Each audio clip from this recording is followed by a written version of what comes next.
It had been years, but the memory was still vivid.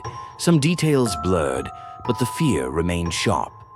It was the last day of 4th grade, a time that should have been filled with excitement and celebration. Instead, it became the most terrifying experience of my life. 4th grade was the final year in our elementary school, where kids had to be picked up by their parents.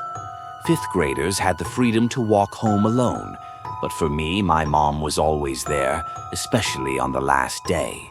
That day, however, things took an unexpected and sinister turn.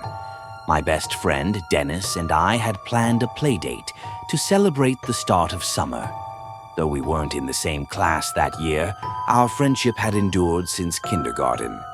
Because of this, we had different dismissal hallways, and I waited outside with my teacher, Miss Blue, for my mom to arrive. That's when I heard my name being called. "Tommy! Tommy!" I turned to see a man waving at me, approaching through the crowd of parents. He introduced himself as Dennis's uncle, explaining that Dennis's dad was running late and that he'd be driving me over instead. Something about him felt off.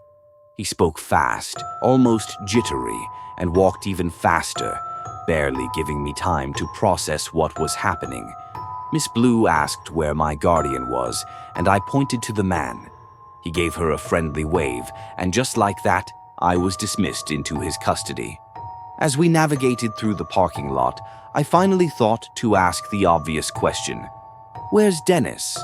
The man glanced at me through the rearview mirror as I sat in the back seat of his dark red hatchback.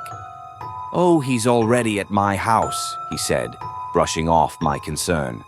I was a shy kid, hesitant to question adults, but something felt incredibly wrong. The drive was unusually long. Our town was compact, houses close together, and my home was only a 5-minute walk from school. Yet we had been driving for at least 10 minutes. The man kept rambling, asking me about school, sports, anything to distract me. But my gut was screaming at me. Something was wrong. When we finally arrived, I was led into his house. It was unnervingly dark, all the curtains shut tight. Only a single dim lamp illuminated the living room, casting eerie shadows. My heart pounded. "Where's Dennis?" I asked again, my voice small but desperate. The man hesitated. He's downstairs playing video games," he stammered. "Give me a second. Wait here."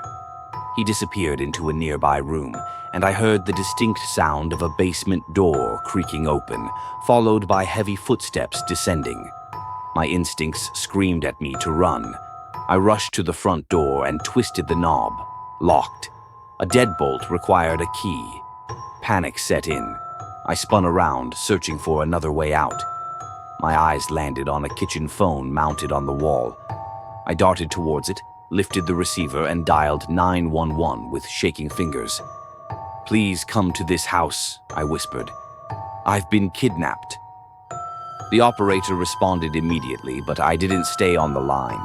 I set the phone down on the counter, hiding it under a towel, leaving the call connected. Then I rushed back to where the man had left me, just as his footsteps returned up the stairs. "Tommy," he called out, his voice sickly sweet. "Come down. Dennis is waiting." Silence. "Tommy?" His voice turned sharper.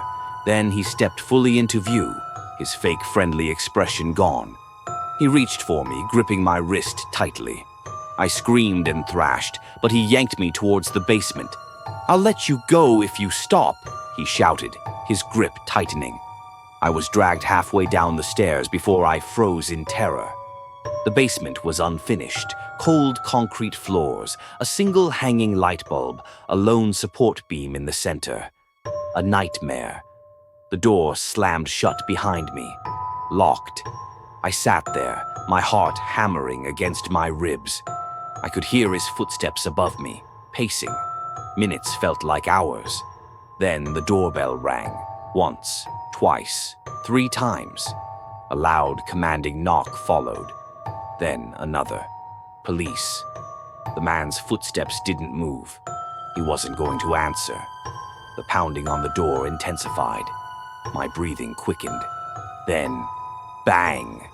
A final forceful crash, followed by multiple voices shouting. The front door had been kicked in. I jumped up and banged on the basement door, screaming. It unlocked, and a police officer yanked it open, pulling me into safety. Outside, red and blue lights flashed. The man, my kidnapper, was dragged in handcuffs into a patrol car. My mom arrived moments later, collapsing into tears as she clutched me. As it turned out, the man wasn't Dennis's uncle. He was a former work associate of Dennis's dad, who had somehow learned about our playdate. How he knew what I looked like, I still don't know. 17 years have passed since that day. I try not to think about it, but sometimes I wonder, where is he now? Is he out of prison? Is he watching someone else I don't know?